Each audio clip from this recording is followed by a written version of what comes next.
അത് രണ്ട് കാര്യത്തിന്റെ പേരിലാണ്. ഒന്ന്, നിങ്ങളെപ്പോലെയുള്ള മനുഷ്യരെ ഈ തെരുവിലേക്ക് സമരം ചെയ്യുവാൻ അയക്കുന്നതിന്റെ ഉത്തരവാദിത്തത്തിന്റെ ഒരു പങ്ക് ഈ നാട്ടിലെല്ലാ മനുഷ്യന്മാർക്കുമുണ്ട് എന്നതിന്റെ ഖേദം. രണ്ട്, ഈ സമരത്തിലേക്ക് എത്താൻ കുറച്ചു വൈകി എന്നതിന്റെ ഖേദം. ഈ സംസ്ഥാനം ഭരിച്ചുകൊണ്ടിരിക്കുന്ന സർക്കാർ തിരിച്ചറിയേണ്ടത് ആശയറ്റ് സമരവുമായി ഇവിടെ ഇരിക്കുന്ന ഈ മനുഷ്യർ ഇവർ ആശാ വർക്കർമാരല്ല, ഇവർ കേരളത്തിന്റെ ആരോഗ്യ സേനയാണ് എന്ന തിരിച്ചറിവ് ഈ സംസ്ഥാനം ഭരിക്കുന്ന സർക്കാരിനുണ്ടാകേണ്ടതായിട്ടുണ്ട്. ഒരു ദിവസം 232 രൂപ മാത്രം ശമ്പളമല്ല ഓണറേറിയം കിട്ടുന്ന മനുഷ്യന്മാർ ആ ഒരു ദിവസത്തെ 232 രൂപ മുടങ്ങിപ്പോകുവാൻ പാടില്ല എന്ന് പറഞ്ഞ് ഇങ്ങനെ ഒരു സമരം ചെയ്യേണ്ടി വരുന്ന ഗതികേടിന്റെ പേരാണ് പിണറായി വിജയൻ സർക്കാർ എന്ന് ഓർമ്മപ്പെടുത്തുവാൻ ആഗ്രഹിക്കുകയാണ്. പണമില്ലാത്തതാണോ നിങ്ങളുടെ പ്രശ്നം? പണമില്ലാത്തതാണ് നിങ്ങളുടെ പ്രശ്നമെങ്കിൽ എങ്ങനെയാണ് PSCയുടെ ചെയർമാന് ഈ കേരളത്തിൽ ഒരു തരത്തിലും PSC ബോർഡിന്റെ അംഗങ്ങൾക്ക് 2,30,000 രൂപ ശമ്പളം 2,30,000 രൂപ ശമ്പളം എന്ന് പറയുമ്പോൾ പ്രവൃത്തി ദിവസം എണ്ണിയാൽ ഒരു ദിവസം 10,000 രൂപ ശമ്പളം പോരാ ആ മാന്യദേഹങ്ങൾക്ക് എന്ന് തിരിച്ചറിഞ്ഞ് പിന്നെയും 1,00,000-ലധികം രൂപ വർദ്ധിപ്പിച്ചു കൊടുക്കുവാൻ നിങ്ങളുടെ കയ്യിൽ പണമുണ്ടായല്ലോ. ഏത് PSCക്ക് ഇതേ തെരുവിൽ പിച്ചച്ചട്ടിയുമായി സമരം ചെയ്യേണ്ടി വന്ന ഉദ്യോഗാർത്ഥികളെ നിയമിക്കാത്ത ആളുകൾ, കേരളത്തിലെ LDC നിയമനങ്ങൾ, LGC നിയമനങ്ങൾ, CPO നിയമനങ്ങൾ, ഈ നിയമനങ്ങളുടെ പേര് പറഞ്ഞത് ഇത് ഏറ്റവും അടിസ്ഥാന നിയമനങ്ങളാണ്, ഏറ്റവും എണ്ണമുള്ള നിയമനങ്ങളാണ്.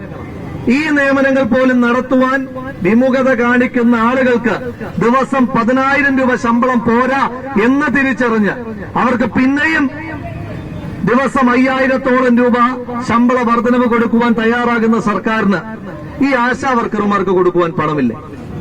എന്തെല്ലാം തൊഴിലാണ് ഇവർ ചെയ്യേണ്ടി വരുന്നത്?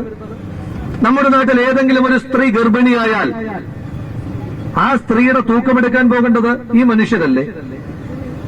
ഏതെങ്കിലും ഒരു സ്ത്രീ പ്രസവിച്ചാൽ ആ കുഞ്ഞിന്റെ തൂക്കമെടുക്കാൻ പോകേണ്ടത് ഈ മനുഷ്യന്മാരല്ലേ? നമ്മുടെ നാട്ടിലെ മുലയൂട്ടുന്ന അമ്മമാരുടെ തൂക്കമെടുക്കാൻ പോകേണ്ടത് ഈ മനുഷ്യരല്ലേ? കിടപ്പ് രോഗികളുടെ ഡാറ്റാ ബാങ്ക് ഉണ്ടാക്കാൻ പറയുമ്പോ കിടപ്പിലായ മനുഷ്യന്മാരെ തങ്ങളുടെ ഇല്ലാത്ത ആരോഗ്യം 2 കൈകൊണ്ട് ചുമന്നെടുത്ത് നോക്കുന്നത് ഈ മനുഷ്യന്മാരല്ലേ? ഈ മനുഷ്യന്മാരുടെ അധ്വാനത്തിലല്ലേ നിങ്ങൾ കേരളം ആരോഗ്യ നമ്പർ 1 എന്ന കണക്കുണ്ടാക്കി ആ ചമ്രം പിടിച്ചിരുന്നത് ശൈലജ ടീച്ചറും വീണ ജോർജും ഇരിക്കുന്നത് ഇവരുടെ ചുമരിലല്ലേ? ആരോഗ്യ നമ്പർ 1 എന്ന് പറയാൻ ഇവരുടെ ചുമരിൽ നിങ്ങൾക്ക് ഇരിക്കാം. പക്ഷെ ആ ആരോഗ്യമന്ത്രിയെ കാണണമെങ്കിൽ നിങ്ങൾ അപ്പോയിന്റ്മെന്റ് എടുക്കണമല്ലേ? കേരളത്തിന്റെ ആരോഗ്യവകുപ്പ് മന്ത്രി ശ്രീമതി വീണ ജോർജിനോട് ചോദിക്കുന്നു, എന്താ നിങ്ങളുടെ മന്ത്രിമന്ദിരം, ആ മന്ത്രിമന്ദിരം ഈ സാധു മനുഷ്യന്മാരുടെ മുന്നിൽ തുറക്കുവാൻ നിങ്ങൾക്ക് സാധിക്കില്ല എന്നാണോ പറയുന്നത്? ഓഫീസ് ടൈമിൽ ഓഫീസിൽ വരാനാണ് പറയുന്നത്. ഈ സാധു മനുഷ്യന്മാർക്ക് ഓഫീസ് ടൈമുണ്ടോ? 10 തൊട്ട് 5 വരെ മാത്രം പ്രവർത്തിച്ചിട്ടാണോ നിങ്ങൾ കോവിഡ് മഹാമാരിയുടെ കാലത്ത് ഈ കേരളത്തിൽ മറ്റാരെങ്കിലും കുടുംബത്തിൽ ഒരാളൊന്ന് ചുമച്ചാലോ ഒന്ന് തുമ്മിയാലോ പോലും ആശങ്കയോടുകൂടി ജീവഭയത്തോടുകൂടി കഴിഞ്ഞിരുന്ന കാലത്ത് മനുഷ്യന്മാർക്കിടയിലേക്ക് പോയി സർവേ എടുക്കാൻ ഈ സാധുക്കൾ വേണ്ടിയിരുന്നില്ലേ? അന്ന് നിങ്ങൾ പറഞ്ഞില്ലല്ലോ ഓഫീസ് ടൈമിൽ ജോലി ചെയ്താൽ മതിയെന്ന്. ഇനി മാത്രമല്ല, വീണ ജോർജ് ഒരു ജനപ്രതിനിധിയാണ്. വീണ ജോർജ് അടക്കമുള്ള ജനപ്രതിനിധികൾ മനസ്സിലാക്കേണ്ടത്, ജനപ്രതിനിധിയാകാൻ വേണ്ടി തെരഞ്ഞെടുപ്പിൽ മത്സരിക്കുമ്പോ 10 തൊട്ട് 5 വരെ ഓഫീസ് ടൈമിൽ പോയിട്ടല്ലല്ലോ വീടാന്തരം കയറി വോട്ട് ചോദിക്കുന്നത്. തെരഞ്ഞെടുപ്പിൽ വോട്ട് ചോദിക്കുവാൻ പോകുമ്പോ സൂര്യൻ ഉദിക്കേണ്ട വെളുപ്പാങ്കാലത്ത് വീടാന്തരം പോയി ഉറങ്ങിക്കിടക്കുന്ന മനുഷ്യന്മാരെ കോളിംഗ് വിളിച്ചുണർത്തി അവരുടെ വോട്ട് ചോദിക്കാം. ഉറങ്ങി രാത്രിയിൽ ഉറങ്ങാൻ കിടക്കുന്ന മനുഷ്യന്മാരെ വിളിച്ചുണർത്തി ചോദിക്കാം. ആ വോട്ടിന്റെ പേരിൽ MLA ആകാം, ആ MLA ആയതിന്റെ പേരിൽ മന്ത്രിയാകാം. ഈ മനുഷ്യന്മാർ നിങ്ങൾ ഓഫീസ് ടൈം പറഞ്ഞാൽ 2026 ഇരിക്കാൻ ആ ഓഫീസ് ഉണ്ടാകില്ല എന്ന കേരളത്തിന്റെ ആരോഗ്യവകുപ്പ് മന്ത്രി ഓർക്കുന്നത് നന്നായിരിക്കും. ഇന്നിപ്പോ സമരം നടന്നിട്ട് ഇത്ര ദിവസമായി, 13 ദിവസമായി. അതാ പറഞ്ഞത്, ഇത്ര ദിവസമായി.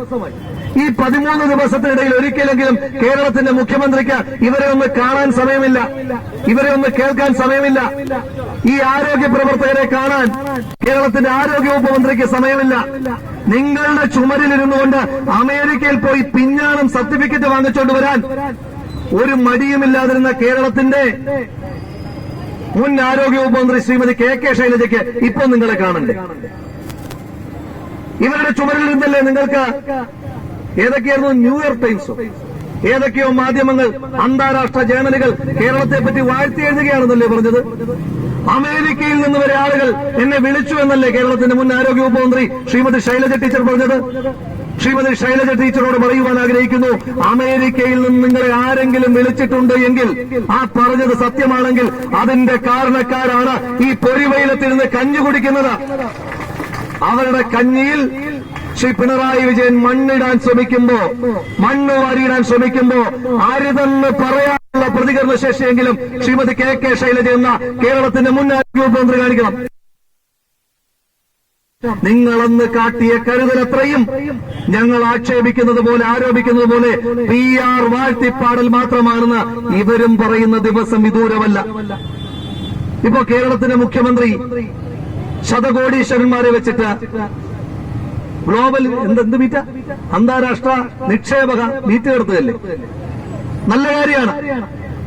ഇപ്പോഴെങ്കിലും കേരളത്തിലെ ഇടതുപക്ഷം നിക്ഷേപ സമ്മേളനങ്ങൾ നടത്തുന്നതിനകത്ത് വലിയ സന്തോഷമാണുള്ളത്.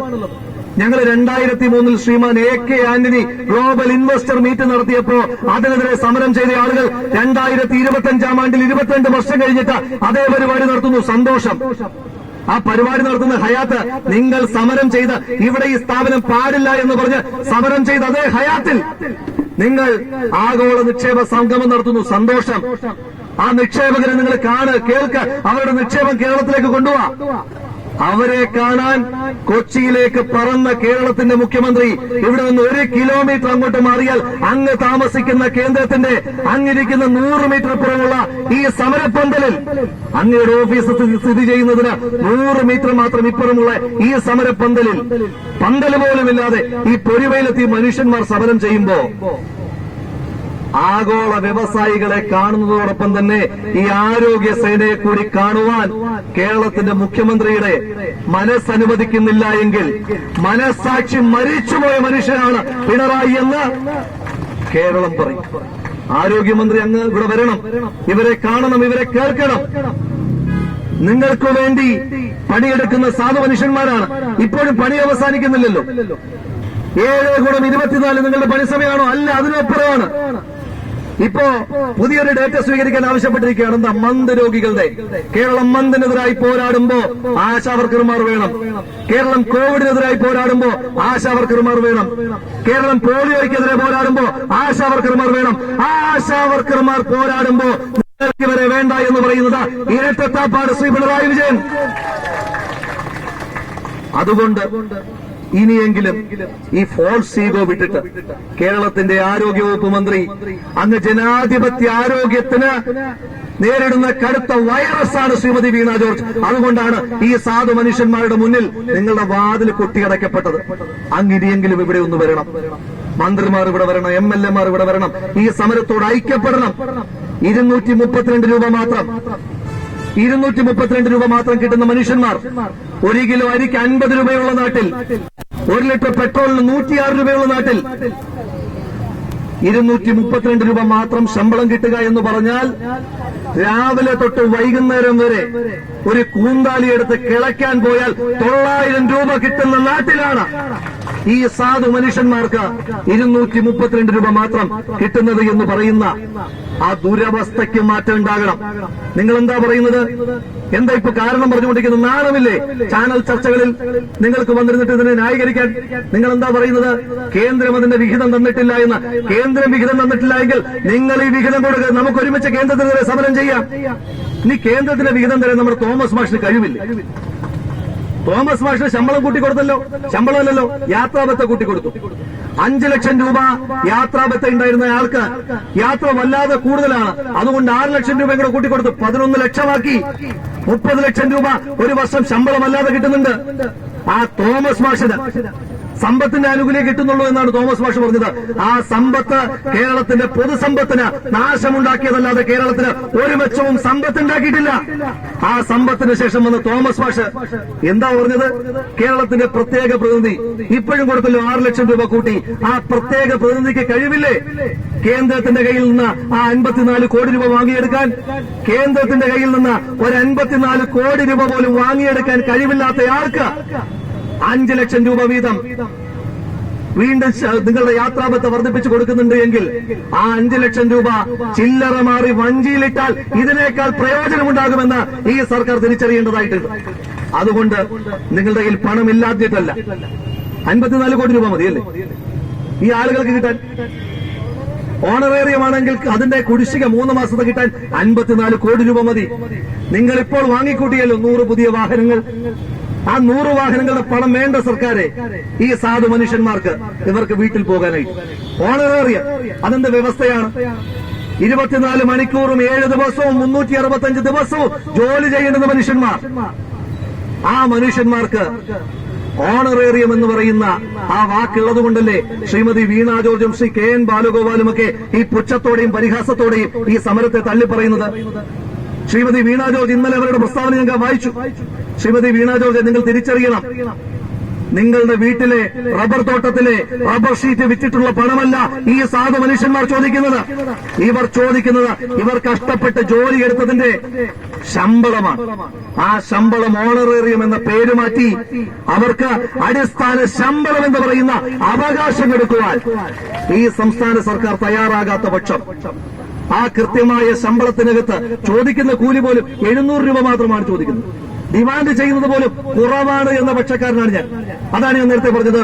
കൂന്താലി എടുത്തുകൊണ്ട് ഒരു ദിവസം നിങ്ങൾ കിളയ്ക്കാൻ പോയാൽ, ഞാനും നിങ്ങൾ കിളയ്ക്കാൻ പോയാൽ 900 രൂപ കിട്ടുന്ന നാട്ടിൽ ഇക്കണ്ട ജോലിയെല്ലാം ജോലി ചെയ്താൽ മാത്രം മതിയോ? ഇതെല്ലാം ഡേറ്റയായി എൻട്രി ചെയ്ത് കൊടുക്കണ്ടേ? എന്നാലല്ലേ കേരളം നമ്പർ 1 സർട്ടിഫിക്കറ്റ് ഇങ്ങോട്ട് കിട്ടൂ. ആ നമ്പർ 1 സർട്ടിഫിക്കറ്റ് കിട്ടിയാലേ ശ്രീ പിണറായി വിജയൻ ഇങ്ങനെ എഴുന്നള്ളിച്ച് നടക്കാൻ കഴിയുകയുള്ളൂ.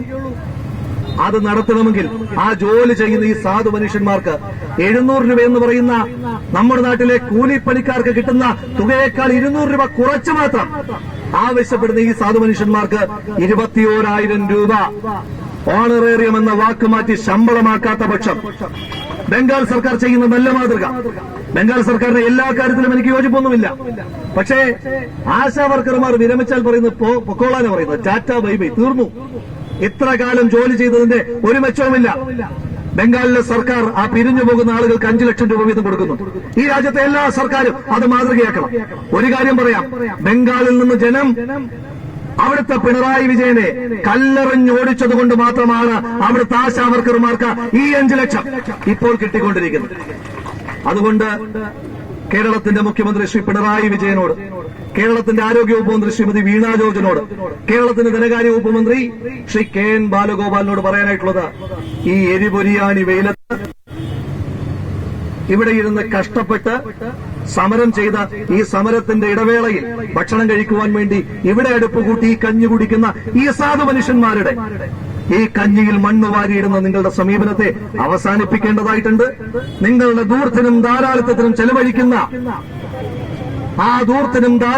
ചെലവഴിക്കുന്ന പണത്തിന്റെ ഒരു വിഹിതമെങ്കിലും ഈ സാധു മനുഷ്യന്മാർക്ക് കൊടുത്ത ഈ സമരം അവസാനിപ്പിക്കുവാൻ സംസ്ഥാന സർക്കാർ തയ്യാറാണ്. ദിവസം ഇവിടെ സമരം ചെയ്യേണ്ടി വരില്ല. ഈ സമരം യൂത്ത് കോൺഗ്രസ് ഏറ്റെടുക്കുമെന്ന് യൂത്ത് കോൺഗ്രസിന്റെ സംസ്ഥാന കമ്മിറ്റിക്ക് വേണ്ടി ഇവിടെ പരസ്യമായി പ്രഖ്യാപിക്കുവാൻ തയ്യാറാണ്. ഞങ്ങളുടെ അമ്മമാരാണ്, ഞങ്ങളുടെ സഹോദരിമാരാണ്. ഇവരിങ്ങനെ മൃഗങ്ങൾ കാഷ്ടിക്കുന്നതിന്റെ ബാക്കി കഴിക്കേണ്ടുന്ന ആളുകളല്ല, ഞങ്ങളുടെയൊക്കെ കുടുംബത്തിലുള്ള ആളുകളാണ്. ഇവരെ തെരുവിൽ പറഞ്ഞു വിട്ടിട്ട് ഞങ്ങളെല്ലാം വീട്ടിലിരിക്കുവാനോ ഞങ്ങളെല്ലാം അധികാരത്തിന്റെ ഇടനാഴികളിലിരിക്കുവാനോ ആഗ്രഹിക്കുന്നില്ല. ഞങ്ങൾ തെരുവിലേക്ക് വരികയാണ് എന്ന് ഈ സർക്കാർ ഓർമ്മപ്പെടുത്തുവാൻ ആഗ്രഹിക്കുന്നു. ഇതിനകത്ത് രാഷ്ട്രീയമില്ല. ഇതിനകത്ത് ഈ സാധു മനുഷ്യന്മാർക്ക് ഇവർക്ക് അടിസ്ഥാന ശമ്പളം കിട്ടണമെന്ന് പറയുന്ന ആവശ്യം മാത്രമാണ് ഈ സമരത്തെ, ഈ ന്യായമായ സമരത്തെ, ഈ ധർമ്മ സമരത്തെ എല്ലാവിധമായ സമരാഭിവാദ്യങ്ങളും ഐക്യദാർഢ്യങ്ങളും അർപ്പിച്ചുകൊണ്ട് നിർത്തുന്നു. നന്ദി, നമസ്കാരം. ജയ് ഹിന്ദ്, ജയ് ആശാ വർക്കർ. പ്രിയമുള്ളവരെ, ഈ ശ്രീ രാഹുൽ മാങ്കൂട്ടത്തിന്റെ പിന്തുണയ്ക്ക് നമ്മൾ എല്ലാ അഭിവാദ്യങ്ങളും അർപ്പിക്കുകയാണ്. കേരള ആശാ